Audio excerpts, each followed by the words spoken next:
उदयपुर की रहने वाली विनीता जैन का पुणे में 25 फरवरी को मिले शव के मामले में परिजनों ने उसके पति पर हत्या का आरोप लगाते हुए सनसनीखेज खुलासे किए। साथ ही 1 साल पूर्व विनीता जैन की बेटी की मौत का जिम्मेदार भी उसके पति हिमांशु जैन को बताया। हिमांशु उदयपुर के सिख कॉलोनी सेक्टर 11 निवासी है। 2017 में शादी के बाद से ही दोनों पुणे में नौकरी कर रहे थे। इस बीच 25 फरवरी को विनीता जैन के परिजनों को किसी रिश्तेदार ने घटना की जानकारी दी, जबकि हिमांशु जैन उस वक्त मौके पर ही मौजूद था। आरोप है कि हिमांशु जैन का कई महिलाओं के साथ अवैध संबंध चल रहा था, जिसकी जानकारी विनीता को थी और इसी वजह से दोनों के बीच आए दिन झगड़े होते थे। विनीता के परिजनों का ये भी आरोप है कि हिमांशु ने विनीता की हत्या कर पूरी घटना को आत्महत्या का रूप दे दिया, जबकि मौके पर मिले साक्ष्यों और हिमांशु की हरकतों से प्रतीत होता है कि उसने हत्या कर दी। दीक्षा नाम की एक महिला से चल रहे अफेयर की जानकारी मृतिका विनीता ने स्वयं दोनों के परिजनों को बताई थी। हिमांशु ने दीक्षा के साथ अवैध संबंधों को स्वीकार किया था। बाद में हिमांशु और उसके परिजनों ने विनीता के परिजनों को आश्वस्त किया था कि हिमांशु आगे से ऐसी गलती नहीं करेगा। बावजूद इसके हिमांशु अपनी आदतों से बाज नहीं आया और विनीता को मानसिक और शारीरिक रूप से प्रताड़ित करता रहा। झगड़ा होने पर विनीता के साथ मारपीट भी करता था। परिजनों का कहना है कि उनकी बेटी आत्महत्या नहीं कर सकती, जबकि उनके पास मिली एक चिट्ठी हिमांशु ने ही लिखी है। इसके अलावा विनीता की एक बेटी की 1 साल पूर्व मौत हो गई, इसका जिम्मेदार भी हिमांशु ही है। हेमंत कुमार जैन नाम है मेरा। सूचना मेरे को किसी थर्ड पार्टी से मिली कि तेरी बच्ची ने ये हो गया है, तो हम पूना गए और पूना में हमको ये पाया गया और उसको मारा गया है। मेरे को इतनी विनती है प्रशासन से और आप लोगों से सबसे कि मेरी बच्ची को न्याय मिले। हिमांशु से कोई बात हुई इस बारे में? नहीं, कभी कोई बात नहीं हुई। कभी जब झगड़े चल रहे थे हाँ, वो कोई बात नहीं हुई हमको कभी, और उस प्रेम था ही नहीं, उसका एक तरफा था। और हमारी बच्ची बहुत भोली और दोनों परिवार का कभी कोई बात मालूम नहीं पड़े, इसलिए मेरे को भी ये बात 6 महीने पहले मिली और मैंने भी दोनों उन परिवार को बैठा और दिनेश ने ये गारंटी ली, पुष्पा ने, दोनों ने कि आप भेजो, मेरी गारंटी है कोई बात नहीं होगी। और आज ये काम हो गया। घर पे मेरे घर पे भी मीटिंग हुई एक बार मैं उनके घर पे भी गया और उन्होंने पूरी गारंटी ली, आपकी बच्ची साथ कुछ नहीं होगा, ये दीक्षा को छोड़ देगा।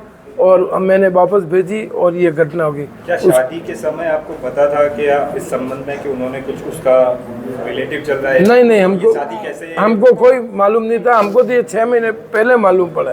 ये भी वो एयरपोर्ट पे आई, मैं लेने गया, आने के बाद में उसने बताया कि इसका दीक्षा के साथ में अवैध संबंध चल रहा है। दोनों के रिश्ते कैसे जुड़े, इसको लेकर कुछ बताएंगे कि किस तरह से ये वो हिमांशु और दीक्षा दोनों एक डांस ग्रुप में इन्वेट करता है, कनेक्ट हुए उनका रिश्ता बन गया। और बच्ची के साथ भी दोस्ती आना जाना था।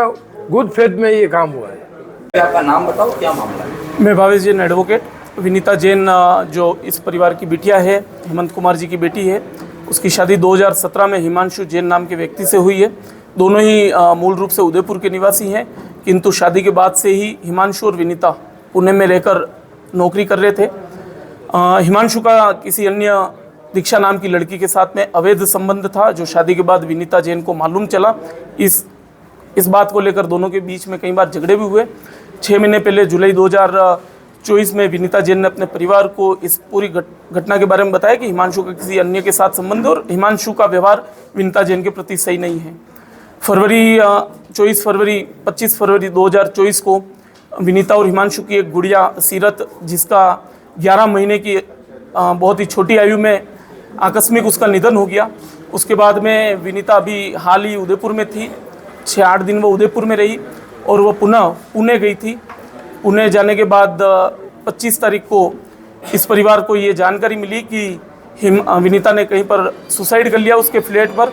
जब ये परिवार अगले दिन पुणे पहुंचा और वहाँ पर विनीता के शव को देखा मोर्चरी में, तो इस परिवार को ये अंदाज़ा लग गया था कि ये सुसाइड नहीं है, ये एक सोची समझी साजिश के तहत हिमांशु ने विनीता की हत्या की है और इसको आत्महत्या का रूप दिया है। परिवार ने वहाँ पर एक कंप्लेंट भी फाइल की है।